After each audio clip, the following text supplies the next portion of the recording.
Don Byker. This is my second devotion by Don Byker in the last couple of weeks. This is interesting. Writes in his devotion, Weeds in the Garden.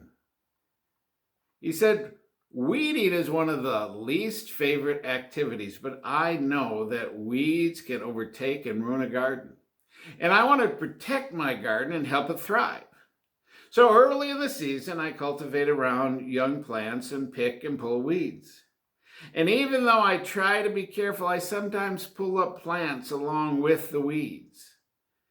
At these times, I keenly remember the wisdom of the great gardener in Jesus' parable.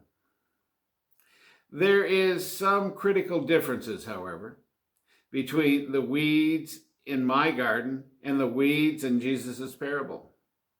Those weeds were deliberately and liberally sown by the farmer's enemy.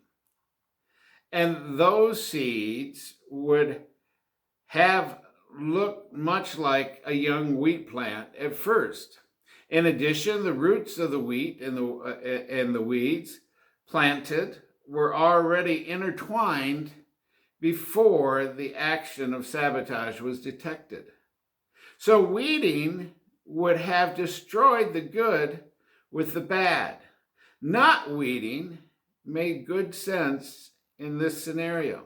Matter of fact, in Matthew 13:30, we read, "Let both grow together until the harvest, and in the time of the harvest I will say to the reaper, gather ye together first the tares, which are the weeds, and bind them in bundles and burn them, but gather the wheat into my barns."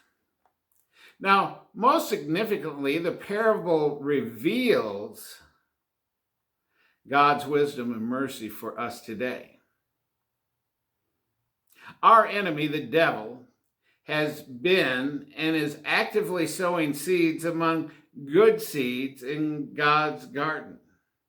We may wonder why God does not weed out the wicked people and the evil from this world, but we can be thankful that he is most intent on preserving his people until the harvest. You know what? There'll always be wicked people in the world until Christ comes. But until then, just rest assured that God's going to preserve you until that day. And that's my thought for today. God bless.